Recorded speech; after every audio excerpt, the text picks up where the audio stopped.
राधे राधे दोस्तों। ओम महालक्ष्मी नमो नमः। तो आज है 6 नवंबर और दिन है गुरुवार।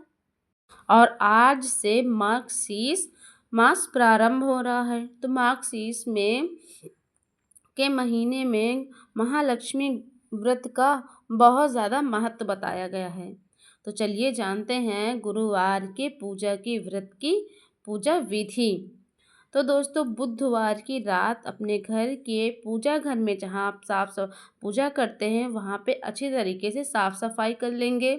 और गुरुवार के दिन ब्रह्म मुहूर्त में उठकर नित्य क्रिया से निवृत्त होकर स्वच्छ वस्त्र धारण करके भगवान सूर्यदेव को जल चढ़ाने के बाद अपने मुख्य द्वार पर वंदनवार तथा रंगोली से सजाएं।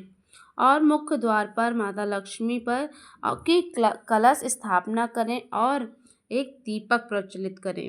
माता लक्ष्मी और भगवान विष्णु के सामने भी एक दीपक प्रज्वलित करें। इसके बाद अब आप अपने घर के मंदिर में आ जाइए। उसके बाद एक चौकी या पाटे पर आप माता लक्ष्मी की फोटो रखकर व्रत का संकल्प लें।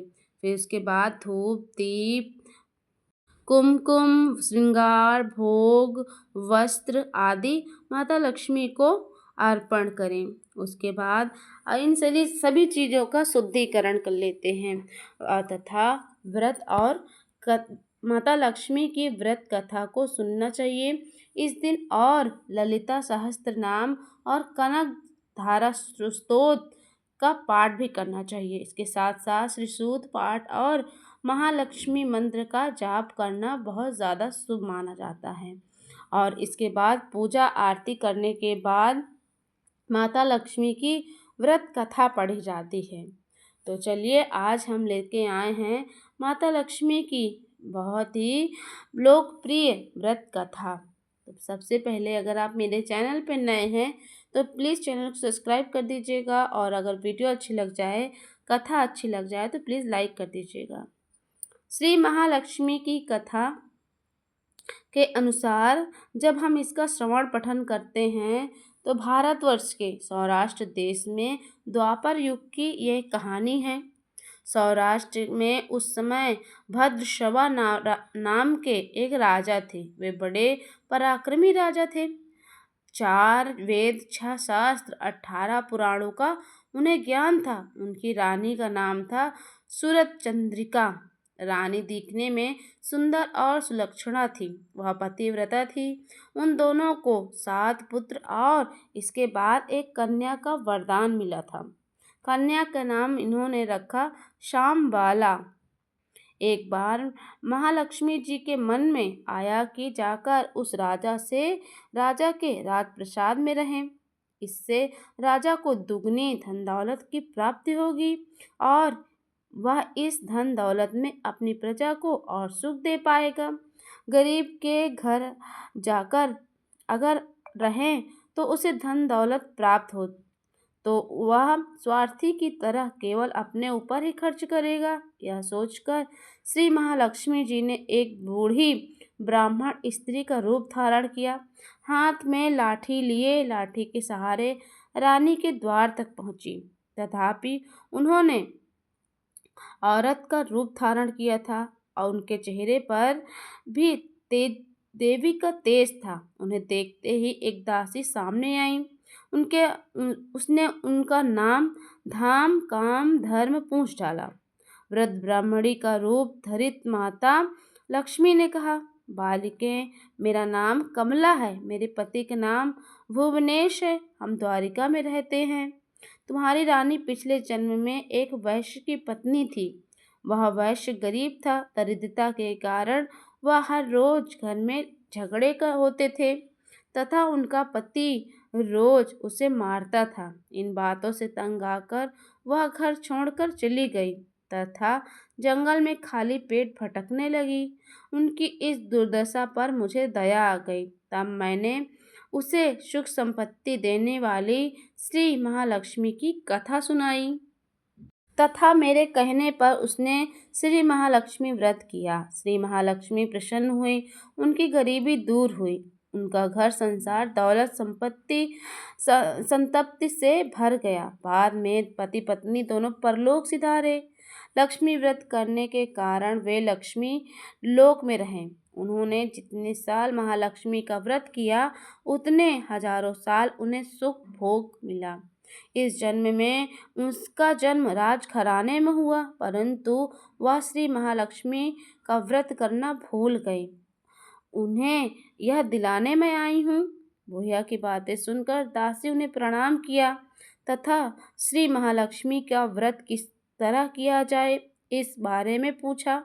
बुढ़िया रूप धारण किए हुए श्री महालक्ष्मी माता ने दासी को पूजा की विधि तथा महिमा बताई। इसके बाद वह दासी माता को प्रणाम कर रानी को बताने अंदर चली गई। राज वैभव में रहते हुए रानी को अपने ऐश्वर्य का बहुत घमंड हो गया था। संपत्ति तथा अधिकार की वजह से वह उन्मत्त हो गई थी। दासी द्वारा बताई गई बुढ़िया की बातें सुनकर वह आग बबूला होकर राज दरबार पर आकर उस बुढ़िया रूपी महालक्ष्मी पर बरस पड़ी। उसे यह मालूम नहीं था कि श्री महालक्ष्मी माता बुढ़िया का रूप धारण किए उसके द्वार पर आई हैं, परंतु रानी का इस तरह कद्र रूखा बर्ताव था। अपना अनादर देखकर माता ने वहां ठहरना उचित न समझा। वे वहां से चल पड़ी। राह में उन्हें एक राजकुमारी श्यामबाला मिली। उन्होंने श्यामबाला को सारी बात बताई। श्यामबाला ने अपनी ओर से श्री महालक्ष्मी माता से क्षमा मांगी। माता को उस पर दया आ गई। उसने श्यामबाला को श्री महालक्ष्मी व्रत के बारे में बताया और उस दिन अगहन मार्गशीर्ष मास का पहला गुरुवार था। श्यामबाला ने परम श्रद्धा से महालक्ष्मी का व्रत किया और फलस्वरूप राजा सिद्धेश्वर के सुपुत्र मालाधर से उसका विवाह हुआ। वह ससुराल में और भी माला माल हो गई तथा पति के साथ ससुराल में आनंद से दिन बिताने लगी। इधर श्री महालक्ष्मी का रानी पर प्रकोप हुआ। फलस्वरूप राजा भद्रश्रवा का राज्य एवं राज कारोबार नष्ट हो गया, यहाँ तक कि खाने के लाले पड़ गए। ऐसी हालत में एक दिन रानी ने राजा से निवेदन किया, हमारा दामाद इतना बड़ा राजा है, धनवान है, ऐश्वर्यशाली है, क्यों ना उनके पास जाए और अपना हाल उन्हें बताएं। यह बात जरूर हमारी मदद करेंगे। इस बात पर राजा भद्रश्रवा दामाद के पास रवाना हुए। राज्य में पहुंचकर एक तालाब के किनारे थोड़ी देर विश्राम करने के लिए ठहरे। तालाब में पानी लेने आते जाते दासियों ने उन्हें देखा। उन्होंने विनम्रता से उनकी पूछताछ की। जब उन्हें यह मालूम हुआ कि वो रानी श्यामबाला के पिता हैं तो वो दौड़ते हुए जाकर उन्होंने रानी को सारी बात बताई। रानी ने दासी के साथ राज परिधान भेजकर बड़े ठाठ से उनका स्वागत एवं आदर सत्कार किया, खान पान करवाया। जब वे लौटने लगे तो सोनों की मोहरों से भरा घड़ा दिया। राजा भद्रश्रवा जब वापस लौटे तो उन्हें देखकर रानी सूरज चंद्रिका खुश हुई। उन्होंने सोने की मोहरे से भरे घड़े का मुंह खोल दिया, पर हाय भगवान, घड़े में धन के बदले कोयले से मिले सब श्री महालक्ष्मी के प्रकोप से हो गया। इस प्रकार दुर्दशा में कई दिन बीत गए। इस बार रानी स्वयं अपनी कन्या के पास गई। वह दिन अगहन मास का अंतिम गुरुवार था। श्यामबाला ने श्री महालक्ष्मी का व्रत किया, पूजा की और अपनी माता से व्रत करवाया। इसके बाद रानी अपने घर आई। श्री महालक्ष्मी का व्रत करने पर उसे फिर से अपना राजपाट, धन दौलत, ऐश्वर्य प्राप्त हो गया और वो फिर से सुख शांति और आनंद से जीवन व्यतीत करने। कुछ दिनों बाद राजकन्या श्यामबाला अपने पिता के घर आई। उसे अपने घर देखकर सूरज चंद्रिका को पुरानी बातें याद आ गई। यह कि श्यामबाला ने अपने पिता को घड़ा भरा कोयला दिया था और उसे तो कुछ भी नहीं दिया। इस कारण श्यामबाला को पिता के घर आने पर उसका कोई आदर आतिथ्य नहीं हुआ, सत्कार नहीं हुआ, बल्कि अनादर हुआ। पर उसने इस बात का बुरा नहीं माना। अपने घर लौटते समय उसने अपने पिता के घर से थोड़ा नमक ले लिया। अपने घर लौटने पर अपने पति से पूछा, अपने मायके से क्या लाई हो?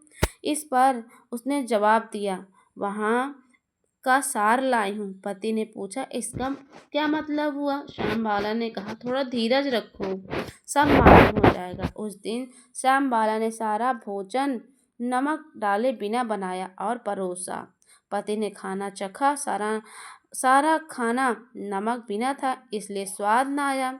फिर श्यामबाला थाली में नमक डाला और इससे राजा भोजन स्वादिष्ट लगने लगा। तब श्यामबाला ने पति से कहा, यही है मायके से लाया हुआ सार। पति को उसकी बात सही लगी। फिर वह दोनों हंसी मजाक करते हुए भोजन करने लगे। और कहा जाता है कि जिस तरह जो कोई श्रद्धा भाव से माता लक्ष्मी की पूजा करे, उसकी माता लक्ष्मी की कृपा प्राप्त होती है।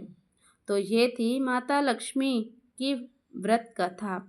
हे माता लक्ष्मी, जैसे आपने श्यामबाला का सत्य रखा, वैसे जो ये कहानी सुने और ये जो कहानी पढ़े और जो इस कहानी का हुंकारा भरे, उसकी सारी मनोकामनाओं को पूर्ण करें। तो चलिए, ये कथा यहीं पे समाप्त होती है। आप सभी को ये कथा कैसी लगी ज़रूर कमेंट बताइए। कमेंट में जय माँ लक्ष्मी लिखना ना भूलें। आपके घर की दरिद्रता